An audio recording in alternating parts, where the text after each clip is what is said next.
வணக்கம் மக்களே. இந்த தம்ப்நெயிலே அதுக்கு தான் வச்சேன்.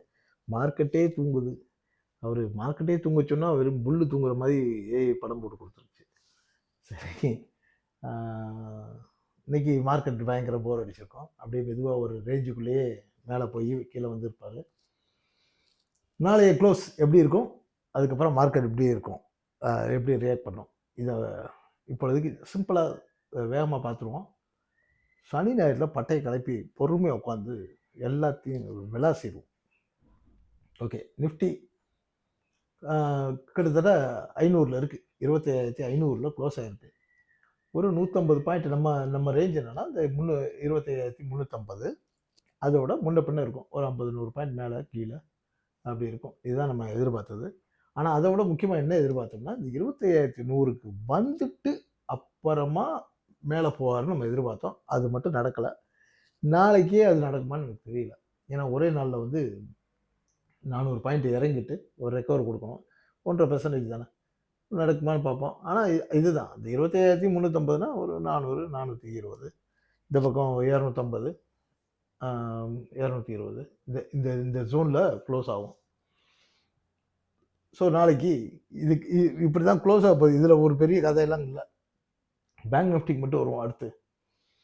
பேங்க் நிஃப்டி நாளைக்கு 60,440க்கு மேல க்ளோஸ் ஆயிட்டா, சார் வந்து 62,700 வரைக்கும் கன்ஃபார்மா போவாரு. அப்பன்னா என்ன? அதுக்கு அடுத்த நாள் காலையிலே போவாருன்னு அர்த்தம் இல்ல. அப்படி ஒரு டார்கெட்ட ஃபிக்ஸ் பண்ணிட்டாரு. அப்புறம் இவ்வளவு நாளா வந்து ஒரு மெனக்கெட்டு மேலேயே முட்டிட்டு இருந்தார்ல. இறங்கவே மாட்டேன்னு அட்டம் பிடிச்சிட்டு இருந்தார்ல. மார்க்கெட்டே இறங்கிட்டு இருக்கப்ப கூட அவரு அங்கேயே நின்னுட்டு இருந்தார் இல்லையா? அதுலேருந்து அடுத்த மாசம் வந்து லூஸ் பண்ணி விட்டுருவாய்ங்க.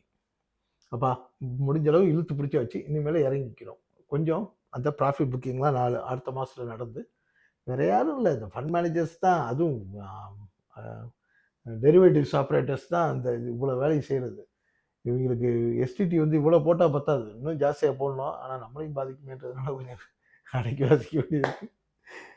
ஸோ அ ஒரு சின்ன கரெக்ஷன், ஒரு சின்ன ப்ராஃபிட் புக்கிங் மாரி வந்துட்டு, திருப்பி மேல போறதுக்கு சான்ஸ் இருக்கு. எப்பன்னா 60,440 அதாவது இங்கேருந்து ஒரு கிட்டத்தட்ட ஒரு 500 பாயிண்ட் 3/4% இறங்கணும். ஆனா இதுவரைக்கும் யோசிச்சு பாருங்க. இப்ப நம்மளே இத 3 நாளா பார்த்துட்டு இருக்கோம். 3 நாளா சேஃப் ஜோன்னே பார்த்துட்டு இருக்கோம். அவ்வளோ பக்காவா இருக்காரு. சரி. ஐடி பாவத்த இன்னைக்கும் ஏற விட மாட்டேன்ட்டாங்க. பிடிச்சு இழுத்துட்டு வந்து விட்டுட்டாங்க. ஆனாலும் கீழ ஒரு டார்கெட் இருக்கு. ஞாபகம் வச்சுக்கங்க. இந்த 30,320க்கு கீழ நாளைக்கு க்ளோஸ் ஆயிடுச்சு. ஏன்னா இன்னைக்கு 30,550. 30,320க்கு கீழ அப்படின்னா என்ன அர்த்தம்னா, சும்மா ஏதோ இதா இல்லாம ஓரளவுக்கு அப்படி அதுக்கு கீழ போணும் அப்படின்னாலே ஒரு ஸ்ட்ராங்கா போயிடும்.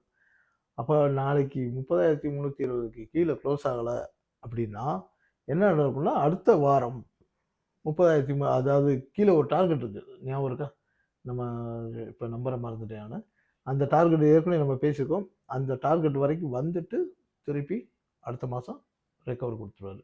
இந்த வாரம் ரெக்கவர் குடுப்பாருன்னு பார்த்தோம். ரெக்கவர் குடுக்கல. ஆனா அங்கேயே நின்னுட்டு இருக்காரு. ஸோ நாளைக்கு 30,320 கீழ க்ளோஸ் ஆகுறாரா இல்லையா? அடுத்த சவால்.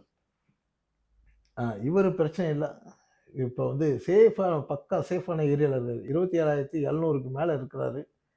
அதுவே அவருக்கு பெரிய டார்கெட்டு இருக்கு. ஃபுல் புல்லிஷ் மோட்ல இருக்காரு. எனக்கு இன்னும் ஆச்சரியமா இருக்கு.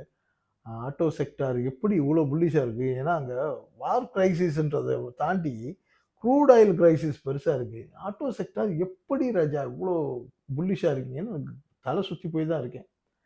சரி ஏதோ ஒண்ணு. அப்போ ஏதோ நல்லது நடந்தா சரிதான். மெட்டல் இந்த மாசம் வந்து 12,510க்கு மேல க்ளோஸ் ஆகணும். இப்ப 12,448 500 பக்கத்துல 450 இருக்குன்னு வச்சுக்கோங்களேன். அப்ப இது குளோசிங் வந்து 510க்கு மேல க்ளோஸ் ஆகணும். ஆனால் அடுத்த டார்கெட்ட செட் பண்ணிட்டாருன்னு அர்த்தம். அடுத்த டார்கெட்ட அவர் செட் பண்ணிட்டாரு. அதுக்கப்புறம் ஒரு கரெக்ஷன் வரலாம். ஆனா விஷயம் என்னன்னா, புல்லிஷ் ட்ரெண்ட்ல இருக்கு அப்படின்றத மட்டும் ரீகன்ஃபார்ம் பண்றாரு. அதுக்கு முன்னாடி சின்னதா ஒரு ஏன் வந்து அங்கருந்து ஒரு 1000 பாயிண்ட் கூட இறங்கலாம். அது ஒண்ணும் பிரச்சனை இல்ல. ஆனா அது அப் ட்ரெண்ட்ல இருக்காரா? இல்லையான்றத கன்ஃபார்ம் பண்றது தான் இங்க விஷயம். ஸோ 12,510 ஞாபகம் வச்சுக்கங்க. அடுத்து ஃபார்மா. பட்டய கிளப்பி இன்னைக்கும் அவர் ஏறிட்டாரு. நல்ல இந்த மாதிரி எப்போல்லாம் 2 தடவை ஏறுறாரோ அப்போலாம் இறங்குவாருன்னு அர்த்தம். ஆனாலும் நாளைக்கு மந்த் எண்டுன்றதுனால 23,520க்கு மேலே க்ளோஸ் ஆகிட்டாருன்னா இவர் புல்லிஷ் ட்ரெண்டு.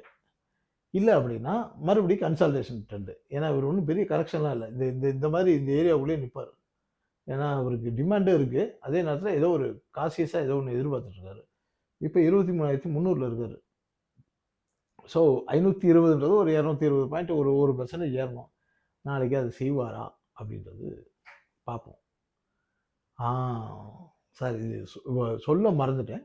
இது வந்து இந்த மாதம் என்ன பண்ணிட்டாரு சார் அப்படின்னா, ஒரு நங்கூரத்தை பாய்ச்சி உட்காந்துக்கிட்டாரு சார். யார்? எஃப்எம்சிஜி.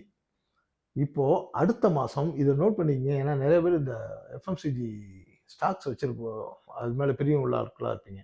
டாபரு, என்னது நெஸ்லே, ஐடிசி, இந்த மாதிரிலாம் நிறையா வச்சுருப்பீங்க. அதனால் இதை கவனிச்சுக்கங்க. அடுத்த மாதம் இப்போ வந்து 52,023 இருக்குது. ஓகே, அடுத்த மாதம் 52,550க்கு மேலே இந்த இண்டெக்ஸ் நின்றுச்சுன்னா நீங்கள் வச்சுருக்க ஸ்டாக்ஸ் எல்லாம் குண்டக்கு மட்டாக்கு ஓட போகிறான்னு அர்த்தம். நீங்கள் இந்த 52,550க்கு கீழே வராமல் இருக்கிற வரைக்கும் நீங்கள் எஃப்எம்சிஜியை சூப்பராக அடிச்சாடலாம். ஏன்னா நல்லா விழுந்து ஒரு நங்கூரத்தை பாய்ச்சிட்டு எந்திரிக்க போகிறாரு அவர். அப்போ ஒரு பெரிய ரேலி இருக்கிறதுக்கு சான்ஸ் இருக்குது. ஒரே கண்டிஷன் தான், 52,550க்கு மேலே நிற்கணும். அது மட்டும் பார்த்துக்கணும். இது வந்து அந்த ஸ்டாக் வச்சுருக்கவங்களுக்குலாம் இது முக்கியமான பாயிண்ட்டு. எனர்ஜி இன்றைக்கும் மேலே ஏறி போய் நின்ட்டார். அப்புறம் இந்த பிரேக் பண்ணி போகிறதுக்கு யாரா அடுத்து பெருசாக உடைச்சி மேலே தூக்கிட்டு போவாங்க அப்படின்னு பார்க்குறப்போ 2 பேரை பார்த்தேன். முக்கியமாக ரிலையன்ஸ் இண்டஸ்ட்ரீஸ். ரிலையன்ஸ் வந்து தூக்கிட்டு போகிறதுக்கு பெரிய சான்ஸ் இருக்குது. ஏன்னா அவர் சின்ன கரெக்ஷன்லாம் முடிச்சிருக்காரு. அடுத்த மாதத்தில் அந்த சின்ன சின்ன டார்கெட்டை கூட கீழே முடிச்சு வச்சுருக்காரு. அடுத்த மாதம் ரேலியில் அவர் ரேலி போனால் இதோட வெயிட்டேஜ் இந்த வெயிட்டேஜில் தூக்கும். ஏற்கனவே பிபிசி எல்லாம் நல்லா தூக்குனதுனால அடுத்த ரேலி ஹிண்டு பெட்ரோவா இருக்கலாம்னு ஒரு டவுட்டு, சந்தேகம். இதெல்லாம் சனி ஞாயிறில் உட்காந்து விவாதிப்போம். ஏன்னா நம்ம இவ்வளோ நாளாக வந்து பெருசாக அனலைஸ் பண்ணாமல் இருந்தது காரணம் என்னென்னா, நான் ஒரு முக்கியமான வேலையில் இருக்கேன் சொன்னேன் இல்லையா, அது ஆல்மோஸ்ட் முடிஞ்சிட்டேன். ஆல்மோஸ்ட் இல்லை, முடிச்சாச்சு. இருந்தாலும் அடைமலை விட்டால் இது அடைமலை விட்டாலும் மரமலை விட்டாத மாதிரி அது இன்னும் கொஞ்சம் பேன் பார்க்குற வேலையெல்லாம் பார்த்துட்ருக்கேன். ஸோ அது என்னென்னு மெதுவாக உங்களுக்கு சொல்கிறேன். அது ஒன்றும் அவ்வளோ அவசரமான விஷயம் இல்லை. அது சும்மா ஒரு சந்தோஷத்தை ஷேர் பண்ணிக்கிறது தான், ஒரு சாதனையை. ரைட்டு. இது இன்றைக்கி 1 hour சார்ட் எடுத்துகிட்டு வந்தேன். இதுக்கும் சில்வருக்கும் 1 hour சார்ட்டில் இந்த பாருங்கள், ரேஞ்ச் பவுண்டில் இருக்கான். மேலே போகிறான், கீழே வரான், மேலே வரான், கீழே வரான். இதுதான் இந்த 2-3 நாளாக இருக்க விஷயம். இடையில மட்டும் ஒரு ரேலி மெதுவாக மேலே போயிட்டு வந்தார். இன்னும் அது மேலே போகிறதுக்கான அனைத்து சிம்டம்ஸும் இருக்குது. 1-2 நெகட்டிவ் சிம்டம்ஸ் தவிர மற்ற எல்லாமே பாசிட்டிவாக தான் இருக்குது. மற்றபடி இந்த டார்கெட் லெவல்ஸ் எல்லாம் பழைய லெவல்ஸ் தான், பத்திரமா வச்சுக்கோங்க. சில்வர் இது நம்ம இந்த 91.1 சொன்ன ஞாபகம் இருக்குங்களா? கரெக்டாக 91.13 வரைக்கும் நேற்று ஹை போயிட்டு அதை இதை தாண்டிச்சுன்னா அங்கே போகும்னு சொல்லியிருந்தோம்ல, போயிட்டார். ஸோ 92 ஒரு டார்கெட் இருந்துச்சு. ஆனால் அதை மட்டும் ஏன் விட்டுட்டு வந்தாருன்னு தெரியல. 92.50 என்னமோ இருந்ததுன்னு நினைக்கிறேன், சரியாக ஞாபகம் இல்லை. ஏன் விட்டுட்டு வந்தாருன்னு தெரியல. இன்னும் இந்த ரேஞ்சுக்குள்ளே இருக்கார். இதை உடைக்கிறாரா, அங்கே போகிறாரா, இதுக்கு தான் முக்கியம். அப்புறம் ஒரு முக்கியமான விஷயம் மக்களை, இன்றைக்கி நான் ஒரு நண்பர் என்னை 2-3 நாள் என்னை விரட்டிக்கிட்டே இருக்காரு. என்னென்னா, இந்த நம்ம வீடியோவில் கீழே லைக் போட்டால் ஹைப்புன்னு ஒரு ஆப்ஷன் வருதான். ஆமாம், வருது. நானும் செக் பண்ணி பார்த்தேன், நானும் கூட அது பண்ணேன். அந்த ஹைப்பை கிளிக் பண்ணால் நம்மளோட வீடியோ வந்து நிறைய சப்ரேட் ஆகுமா. ஸோ உங்களுக்கு இந்த வீடியோலாம் ஒர்த்தாக இருந்துச்சுன்னா நீங்கள் கூட அதை செய்யலாம். மற்றபடி இது மார்க்கெட்டிங் பர்பஸ்க்காக இல்லை. சரி, நம்ம கூடயும் ஒரு 4 பேர் சேர்ந்து கும்மி அடிக்கலாமே தான், வேறு ஒன்றும் இல்லை. மற்றபடி சனி ஞாயிறு நல்லா நிறையா விவாதிப்போம். நிறைய கேள்விகளை கேட்டு வைங்க. சனி ஞாயிறு நிறைய டைம் இருக்குது, உட்காந்து பட்டை கிளப்புவோம். நன்றி, வணக்கம் மக்களே.